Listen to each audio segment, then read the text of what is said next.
Hello everyone, and welcome to Criminal Nights.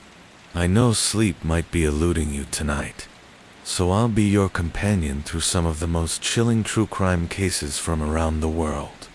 Before we dive into tonight's stories, I'd love to know, how did you discover our channel?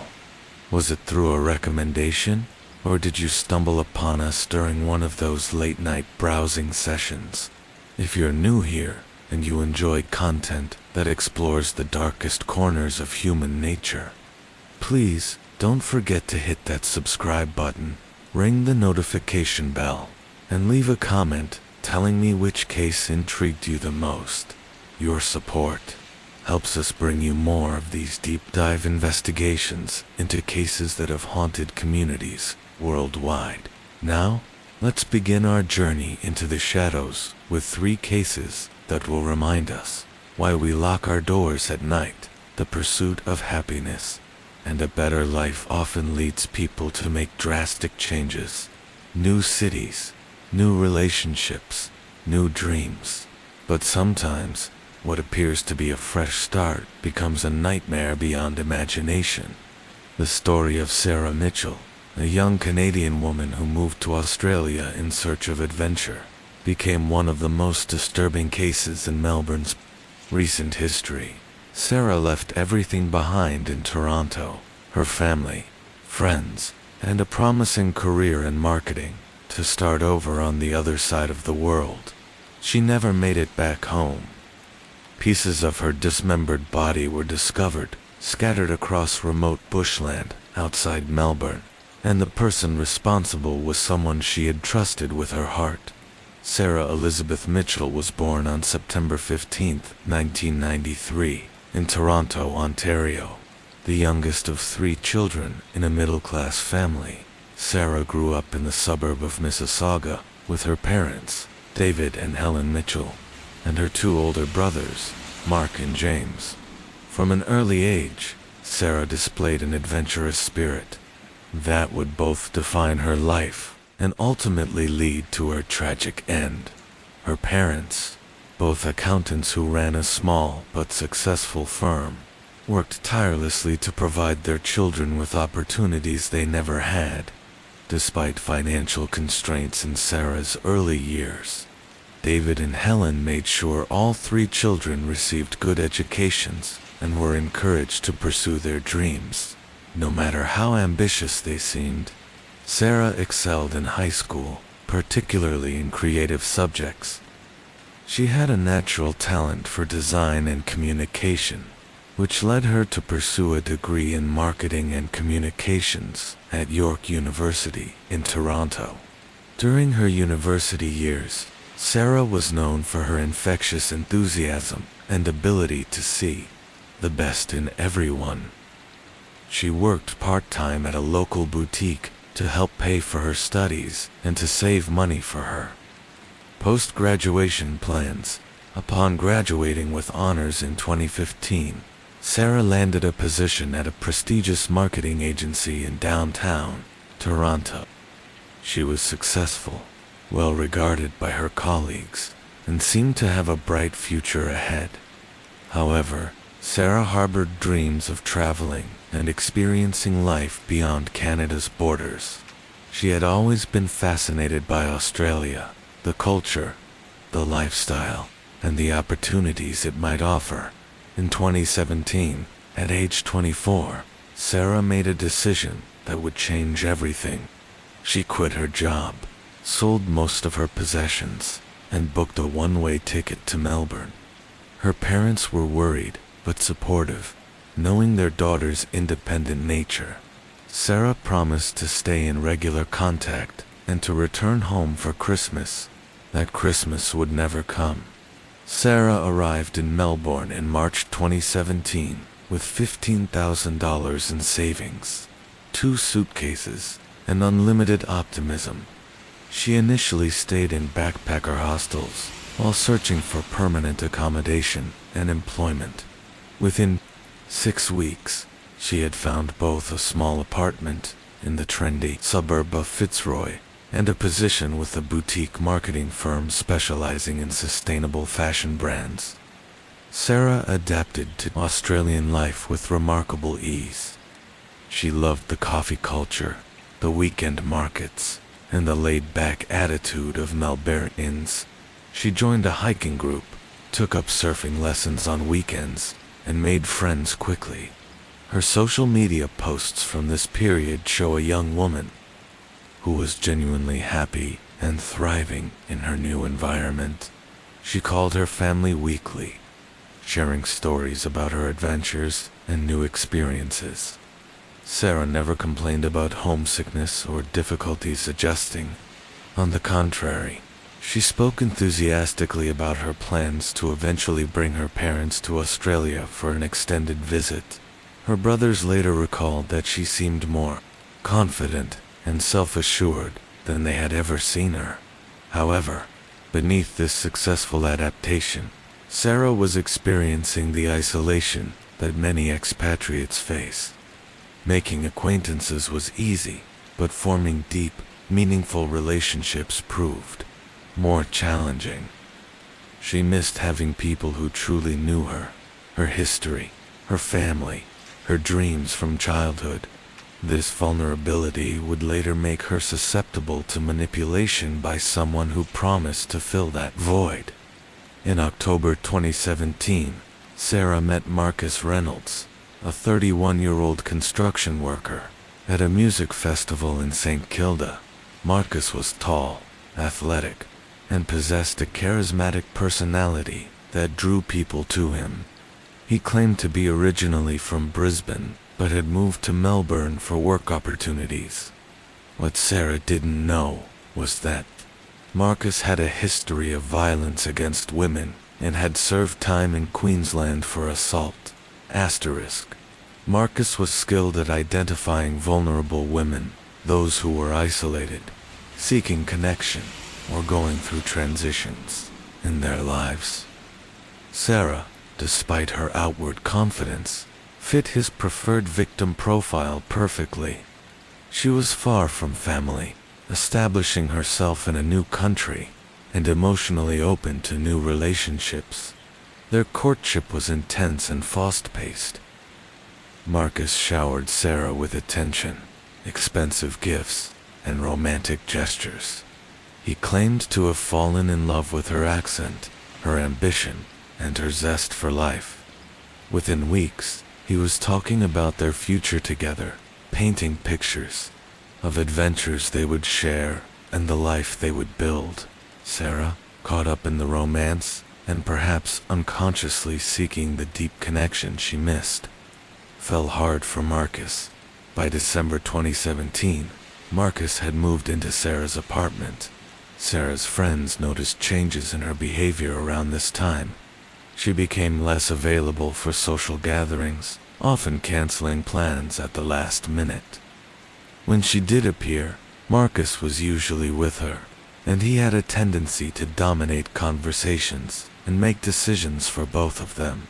Several friends later reported feeling uncomfortable around Marcus, though they couldn't pinpoint exactly why. Sarah's family also noticed changes during their weekly phone calls. Her conversations became shorter and less detailed.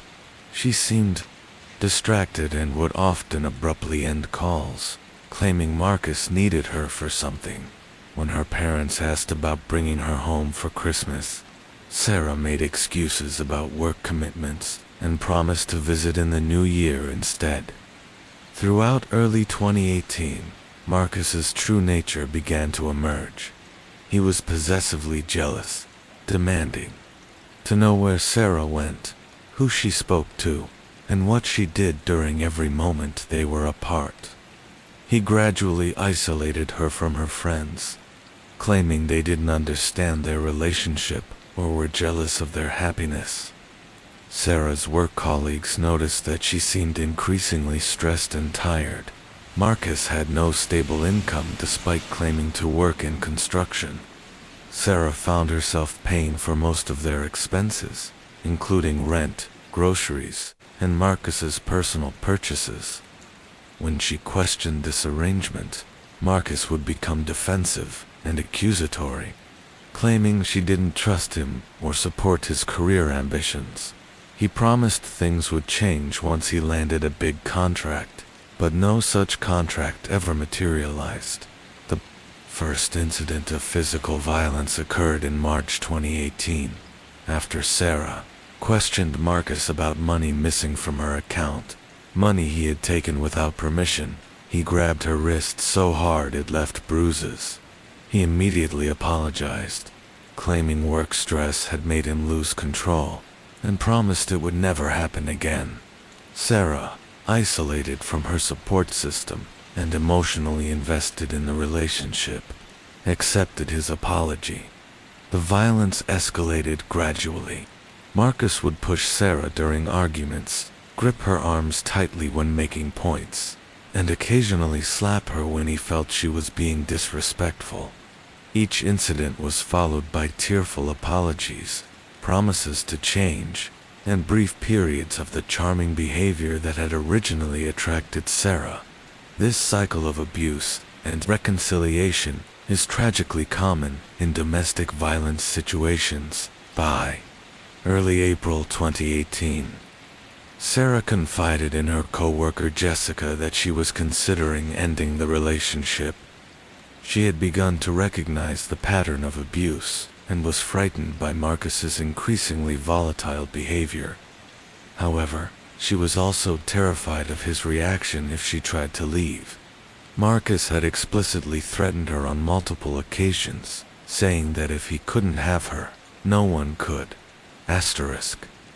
Sarah's last conversation with her family occurred on April 10, 2018. Her mother later recalled that Sarah sounded different, subdued, and nervous. When Helen asked if everything was okay, Sarah assured her that she was fine, but mentioned that she and Marcus were working through some relationship issues. She promised to call the following week with updates. That call never came. On April 15, 2018, Sarah failed to show up for work. This was completely out of character for her. She had never missed a day without calling in advance. Her supervisor tried calling her mobile phone, but it went straight to voicemail. Concerned, Sarah's colleague and friend, Jessica Chen, decided to visit Sarah's apartment after work. Jessica found the apartment door unlocked, which immediately alarmed her, since Sarah was secure. Inside, she discovered signs of a struggle. Furniture was overturned. There were broken glasses on the kitchen floor, and what appeared to be bloodstains on the living room carpet. Sarah and Marcus were nowhere to be found. Jessica immediately called the police.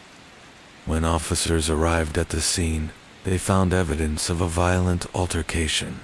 Forensic examination revealed significant amounts of blood, both in the living room and bathroom.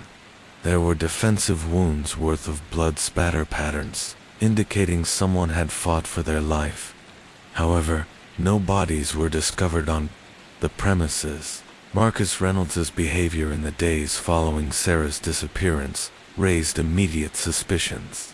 Rather than cooperating with police or expressing concern for his girlfriend, he seemed evasive and defensive.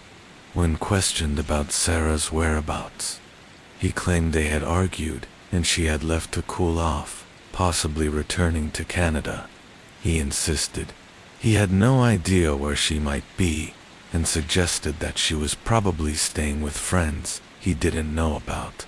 However, police quickly discovered inconsistencies in Marcus's story. Security footage from a nearby convenience store showed Marcus purchasing large amounts of bleach, garbage bags, and duct tape on the evening of April 14th.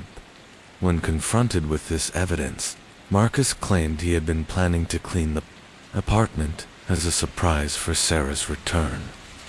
His explanation was unconvincing, particularly given the forensic evidence found at the crime scene.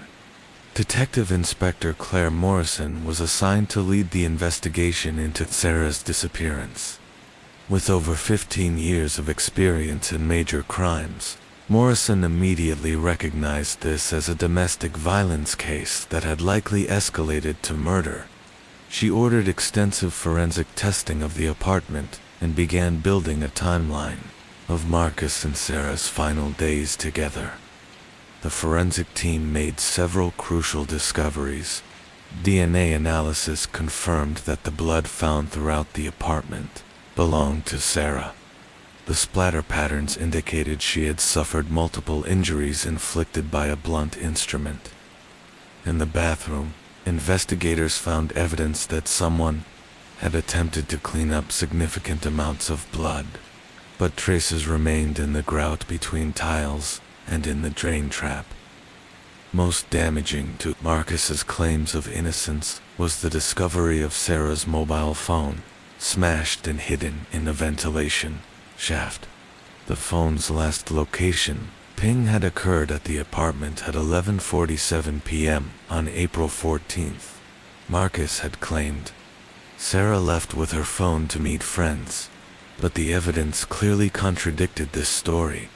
Meanwhile, investigators were learning more about Marcus Reynolds' criminal history. Records from Queensland revealed 2 previous convictions for domestic violence against former partners. In both cases, the women had suffered serious injuries requiring hospitalization.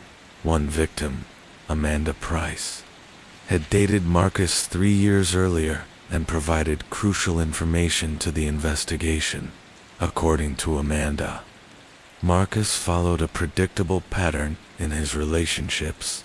He would initially be charming and romantic, then gradually become controlling and jealous.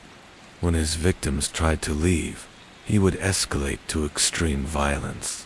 Amanda had survived because neighbors heard her screams and called police before Marcus could finish what he had started.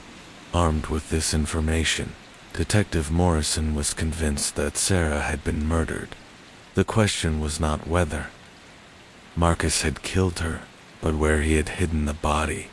The breakthrough in Sarah Mitchell's case came from an unexpected source.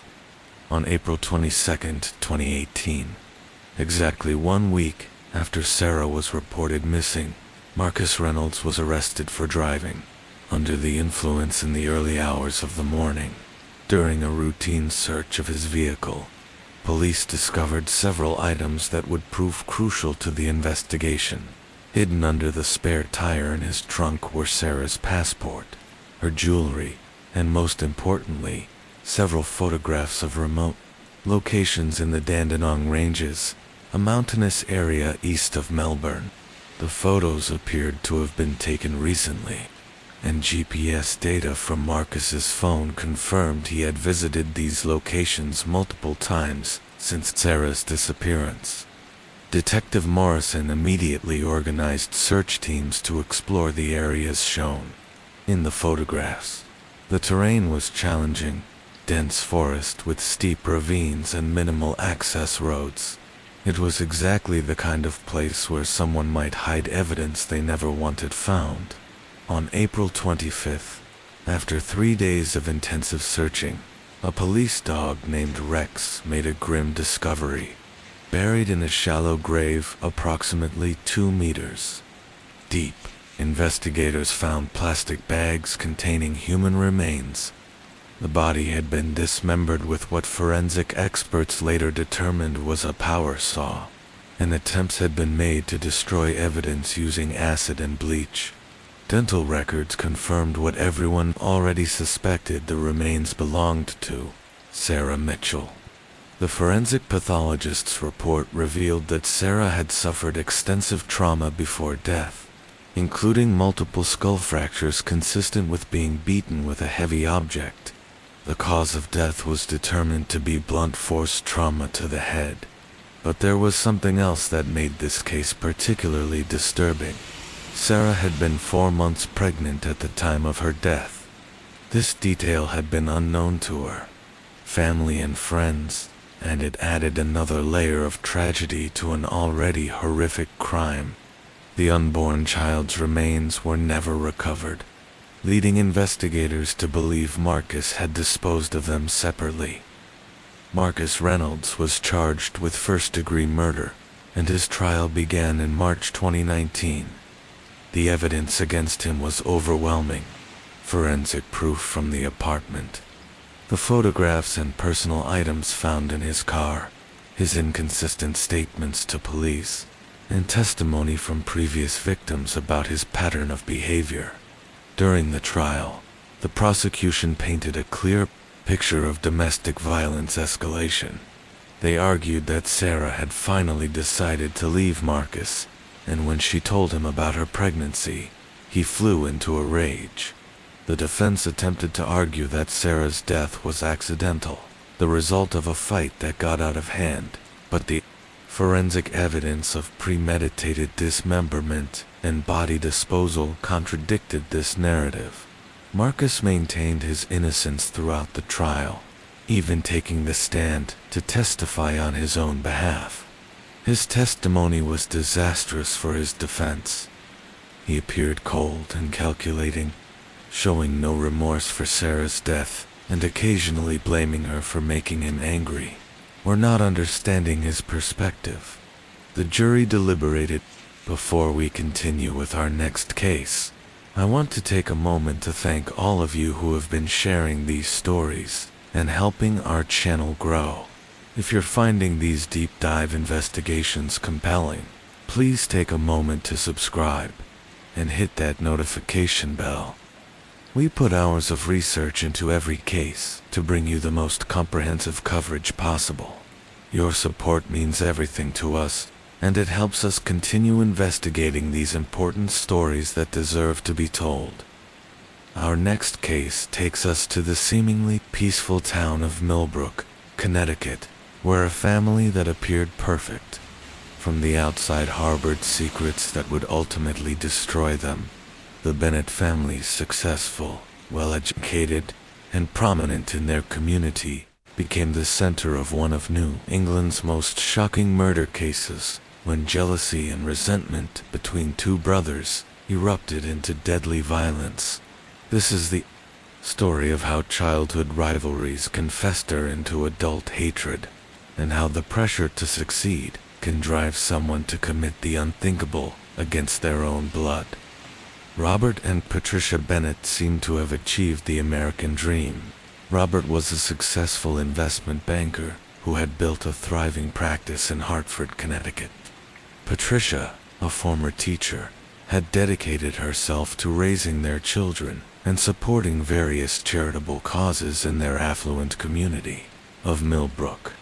They lived in a beautiful colonial home on 3 acres of manicured grounds, sent their children to private schools, and were active members of the country club and local church. The Bennetts had 4 children, twin daughters, Madison and Morgan, now adults with families of their own, and 2 sons, Daniel, born in 1985, and his younger brother William, born in 1987. From the outside, the family appeared to embody success and harmony. Both boys were athletic, academically gifted, and popular with their peers. However, beneath this perfect facade, a toxic dynamic was developing between the brothers. Daniel, the elder by 18 months, was what many would consider the golden child. He excelled at everything he attempted: academics, sports, social situations, and eventually, his professional career. Daniel was valedictorian of his high school class, captain of both the football and lacrosse teams, and received early admission to Harvard University. He seemed to effortlessly achieve what others struggled for, and he did so with a natural charisma that made him well-liked by teachers, coaches, and peers alike. William, by contrast, lived constantly in his brother's shadow. While he was also intelligent and athletic, he always seemed to fall just short of Daniel's achievements. Where Daniel was effortless, William had to work hard. Where Daniel was naturally charismatic, William was more reserved and introspective. Despite his own considerable accomplishments, honor roll student, varsity athlete, acceptance to prestigious colleges. William was constantly compared to his perfect older brother. The comparison wasn't just external. Robert Bennett, whether consciously or unconsciously, clearly favored his elder son. Daniel's achievements were celebrated with elaborate family dinners and bragging to business associates. William's accomplishments were acknowledged but rarely celebrated with the same enthusiasm. This favoritism created a deep resentment in William that would simmer for years before ultimately boiling over. The brothers attended different universities. Daniel at Harvard, studying economics and business. William at Duke, studying engineering. For a few years, the physical separation seemed to ease some of the tension between them. William flourished in an environment where he wasn't constantly compared to his brother, making Dean's List multiple semesters and developing a close circle of friends who appreciated him for his own merits. However, family gatherings remained difficult. During holiday breaks and summer vacations, the old dynamics would reassert themselves.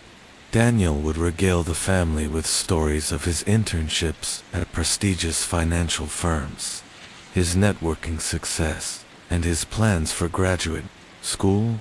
William's achievements, excellent grades, research opportunities, engineering projects, seemed mundane by comparison. The situation worsened during their junior year, when both brothers became interested in the same young woman, Emma Carlyle, whom they met at a family friend's wedding. Emma was intelligent, beautiful, and came from a family similar to the Bennetts, wealthy, educated, and socially prominent. Both brothers pursued her, but it was Daniel who ultimately won her affections. William was devastated by this romantic rejection, but what hurt even more was his family's reaction. Patricia Bennett was delighted by Daniel's relationship with Emma, already envisioning wedding plans and the social advantages such a union would bring. Robert Bennett spoke approvingly of Emma's family's business connections and how they might benefit Daniel's career prospects.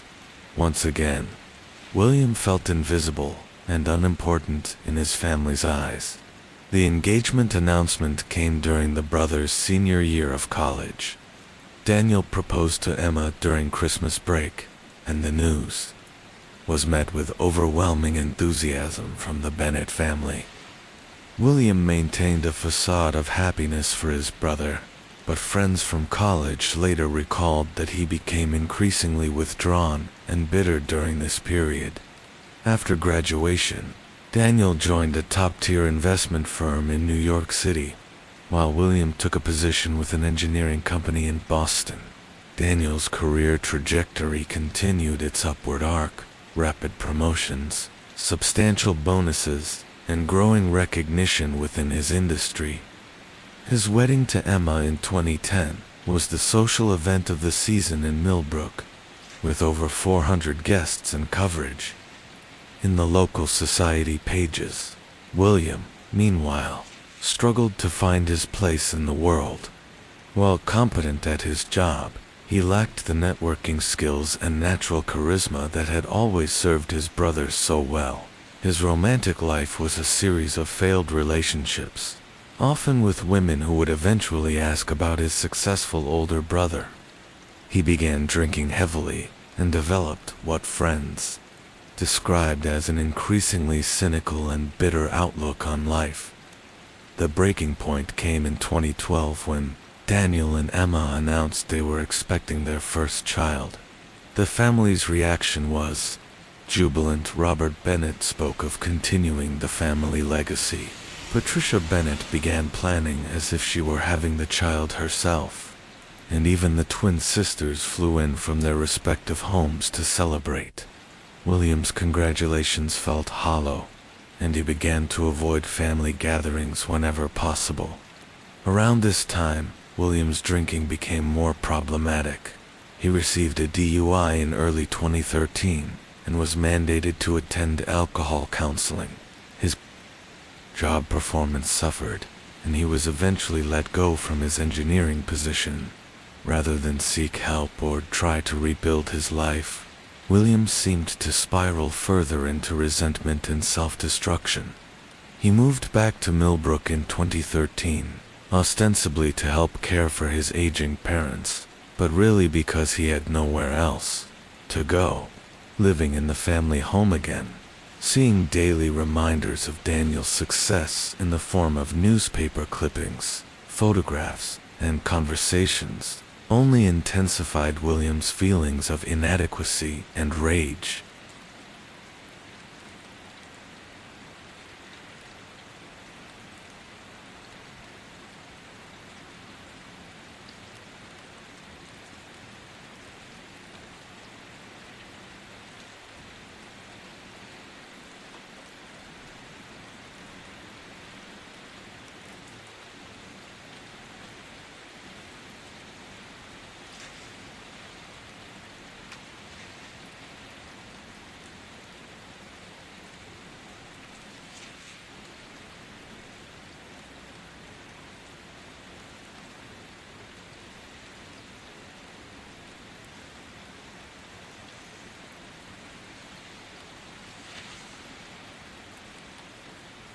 The jury deliberated for 18 hours over 3 days before reaching their verdict. They found William Bennett guilty of second-degree murder, rejecting both the prosecution's first-degree murder charge and the defense's manslaughter argument. The foreman later explained that while they believed William's actions were intentional, they also recognized that years of psychological damage had contributed to his mental state. Judge Patricia Hendricks sentenced William Bennett to 25 years to life in prison.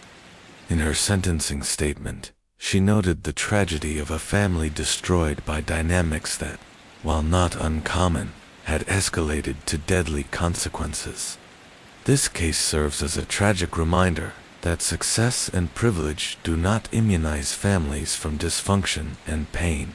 Judge Hendricks said, "2 promising lives have been lost, one to death, one to imprisonment, because a family failed to address the toxic patterns that were developing over many years." Robert and Patricia Bennett were forever changed by the loss of both their sons. One to murder, the other to the prison system. The family home in Millbrook was sold, and they moved to Florida to escape the constant reminders of the tragedy. Patricia Bennett suffered a nervous breakdown and required extensive psychiatric treatment. Robert Bennett, once a pillar of the business community, became a recluse who rarely left his new home. The Bennett family tragedy became a case study in family psychology programs at universities across the country. Dr. Martinez, the forensic psychologist who had evaluated William, wrote extensively about the case, coining the term golden child syndrome to describe the psychological damage that can result from extreme parental favoritism. Emma Bennett eventually remarried and moved across the country with her daughter, now a teenager who barely remembers her father. She established the Daniel Bennett Memorial Scholarship, which provides college funding for students who have overcome family adversity or psychological challenges. William Bennett remains incarcerated at Cheshire Correctional Institution in Connecticut. He has participated in extensive therapy and addiction treatment programs and has expressed genuine remorse for his actions. He will be eligible for parole in 2039, when he will be 52 years old. Prison records indicate that William has had minimal disciplinary issues and has earned his GED and an associate degree in business administration. His therapist reports that he has gained insight into the family dynamics that contributed to his psychological problems and has worked to develop healthier coping mechanisms. The William I work with today is very different from the man who committed this crime, said Dr. Robert Chen, the prison psychologist who has worked with William for over 5 years. He understands that his actions were inexcusable, regardless of his psychological state. But he also recognizes the patterns that led to that tragic day, and he's committed to ensuring he never becomes that person again. The Bennett case highlights the hidden dangers that can lurk within seemingly perfect families. Success, wealth, and education are no protection against the psychological damage that can result from favoritism, comparison, and unaddressed mental health issues. It serves as a stark reminder that families must actively work to ensure that all children feel valued and loved for who they are, not just for their achievements.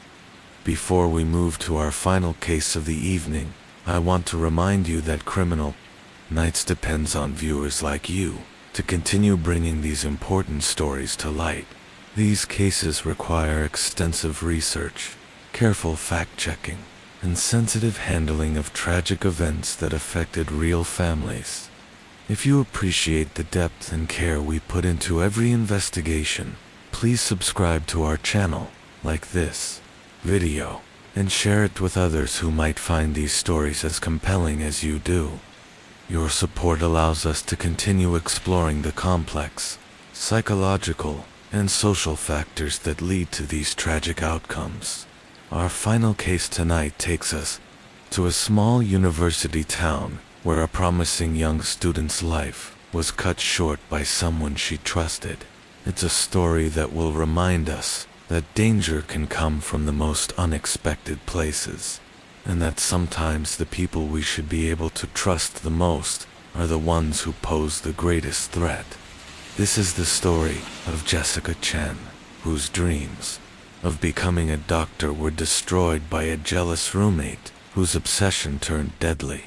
Jessica Marie Chen was the embodiment of the American dream, born to immigrant parents who had arrived in the United States with little more than hope and determination. Jessica represented everything her family had sacrificed to achieve. Her parents, Dr. David Chen and nurse practitioner Linda Chen, had met as medical students in Taiwan before immigrating to California in the 1990s to pursue better opportunities for their future family. Jessica was born on March 18, 1999, in San Francisco.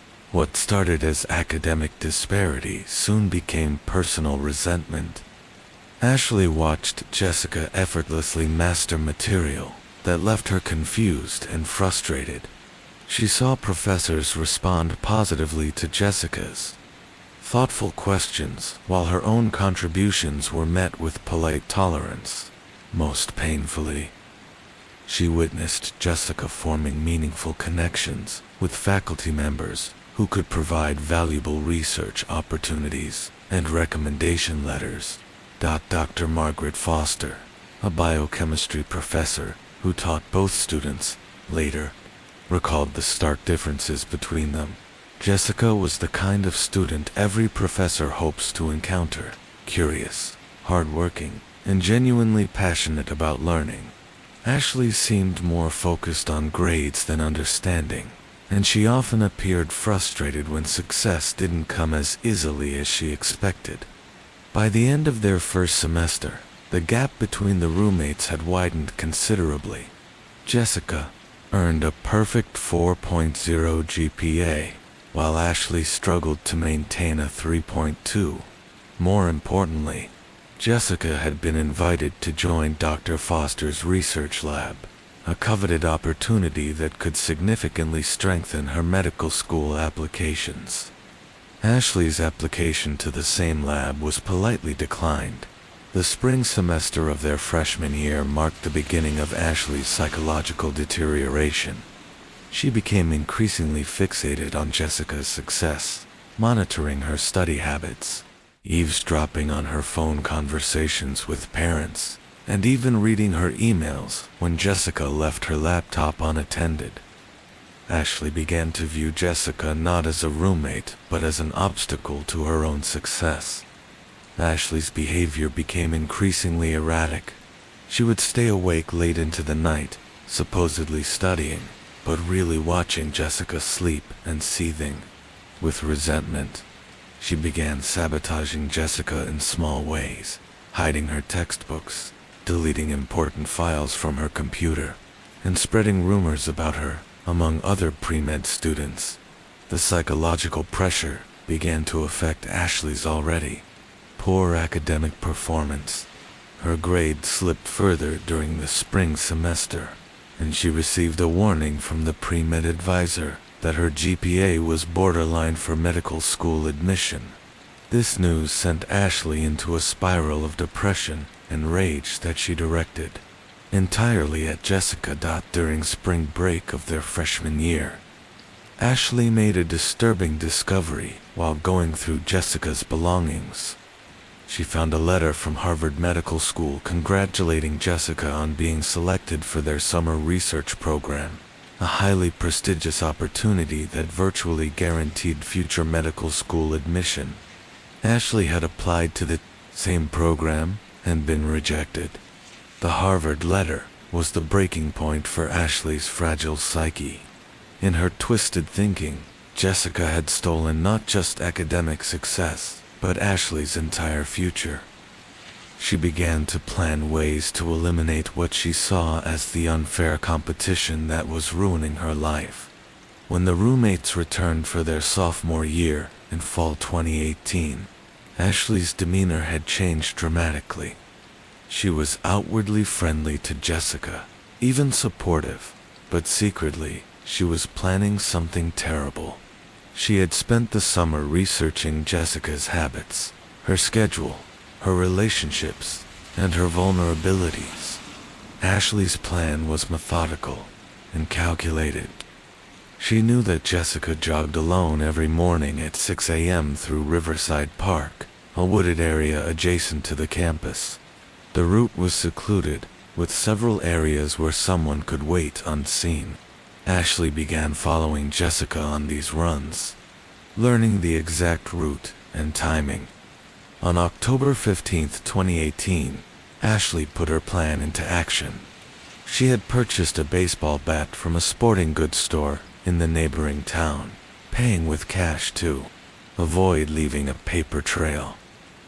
She positioned herself behind a large oak tree along Jessica's regular jogging route and waited.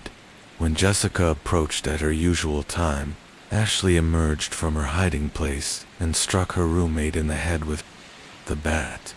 Jessica fell immediately but was still conscious and tried to crawl away while pleading for help.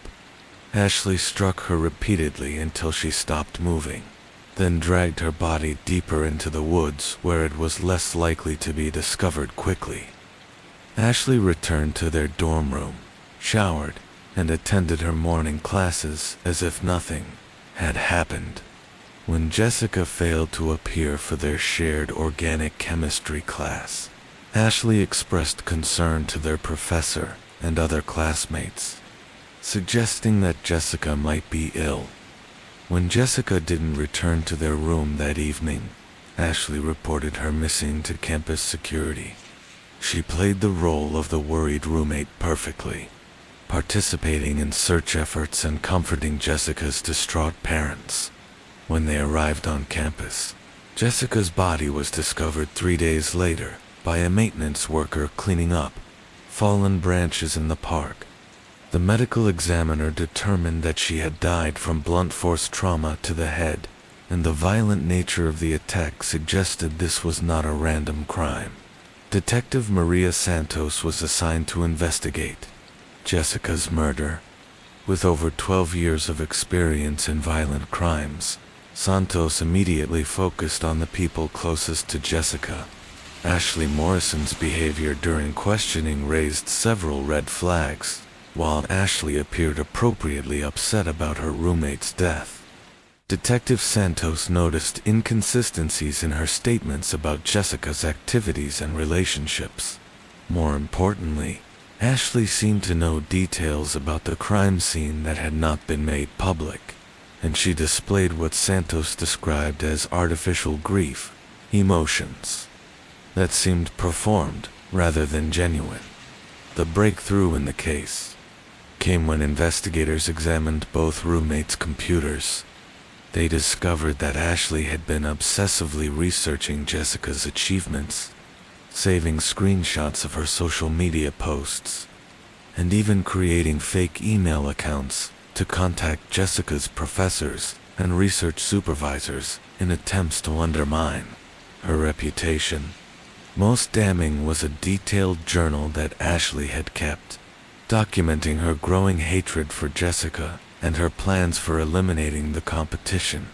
One entry, dated just 2 weeks before the murder, read, "She thinks she's so much better than me, but she's not. She just got lucky. If she wasn't around, everyone would see that I'm just as good as she is. Maybe it's time to level the playing field." Ashley Morrison was arrested on October 25, 2018, exactly 10 days after Jessica's murder. When confronted with the evidence, she initially maintained her innocence, but eventually broke down and confessed to the crime. During her confession, Ashley revealed the depth of her obsession with Jessica and her twisted belief that eliminating her roommate would somehow improve her own prospects for success. She showed no genuine remorse for Jessica's death. Instead, focusing on how the murder had failed to achieve her desired outcome, she was still failing her classes and had no realistic chance of medical school admission. The trial of Ashley Morrison began in March 2019. The prosecution, led by District Attorney Robert Kim, presented a clear case of premeditated murder motivated by jealousy and academic competition. They argued that Ashley had carefully planned Jessica's death over several months and had shown no remorse for her actions.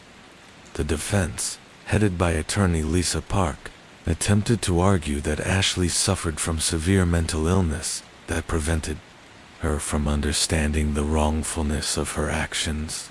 They brought in psychiatric experts who testified that Ashley displayed narcissistic personality disorder with psychotic features. However, the prosecution's evidence was overwhelming. The journal entries, computer searches, and Ashley's calculated behavior after the murder all pointed to a defendant who knew exactly what she was doing and understood the consequences of her actions. Dr. Michael Rodriguez, a forensic psychiatrist who evaluated Ashley, testified that while she did suffer from personality disorders, she was fully competent and aware of her actions. This wasn't a psychotic break or temporary insanity, Dr. Rodriguez explained. This was a calculated decision by someone who believed that eliminating competition was an acceptable solution to her problems. The jury deliberated for just 6 hours before finding Ashley Morrison guilty of first-degree murder. During the sentencing phase, Jessica's parents delivered heartbreaking victim impact statements that highlighted not only their personal loss, but the loss to society of a young woman who had dedicated her life to healing others. Jessica wanted to be a doctor so she could help people. Her father, Dr. David Chen, testified through tears. She studied so hard not for personal glory, but because she felt a responsibility to use her abilities to make the world better. Ashley didn't just take our daughter's life. She took away all the lives Jessica could have saved as a physician. Judge Sarah Williams sentenced Ashley Morrison to life in prison without the possibility of parole. In her sentencing statement, the judge noted the particularly callous nature of the crime and Ashley's complete lack of remorse. This defendant committed murder not in a moment of passion, but through calculated planning, motivated by nothing more than academic jealousy. Judge Williams said, "She showed no mercy to her victim and deserves no mercy from this court." Ashley Morrison is currently serving her sentence at Coffee Creek Correctional Facility in Oregon. Prison records indicate that she has been involved in several disciplinary incidents and has shown no progress in accepting responsibility for her actions. She continues to maintain that Jessica somehow deserved what happened to her. The Jessica Chen Memorial Scholarship has been established at Pacific Coast University to support pre-medical students from immigrant families. Her parents continue to honor their daughter's memory by supporting educational opportunities for other students who share Jessica's dedication to serving others through medicine. The case of Ashley Morrison serves as a stark reminder of the dangers of toxic competition and unchecked mental health issues in academic environments. It highlights the importance of recognizing warning signs of obsessive behavior and seeking help before resentment and jealousy escalate to violence. Pacific Coast University has implemented new programs to support student mental health and to identify students who may be struggling with competitive pressures. The Residence Life program now includes mandatory training for staff to recognize signs of unhealthy roommate dynamics and intervene before situations escalate. As we conclude tonight's journey through these 3 tragic cases, I want to thank you for joining me in Criminal Nights.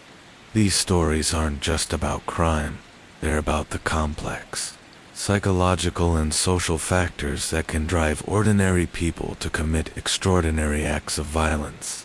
If you found tonight's investigations compelling, please subscribe to our channel, like this video, and share it with others who appreciate in-depth true crime content. Your support allows us to continue bringing you these carefully researched stories that help us understand the darker aspects of human nature. Remember, if you or someone you know is struggling with mental health issues, jealousy, or thoughts of violence, help is available. The National Suicide Prevention Lifeline is available 24/7 at 988. And there are resources for those dealing with domestic violence, family conflicts, or academic pressure. Until next time, stay safe, and remember, sometimes the greatest dangers come not from strangers in the darkness, but from those closest to us who harbor secrets we never imagined. Sleep well, if you can.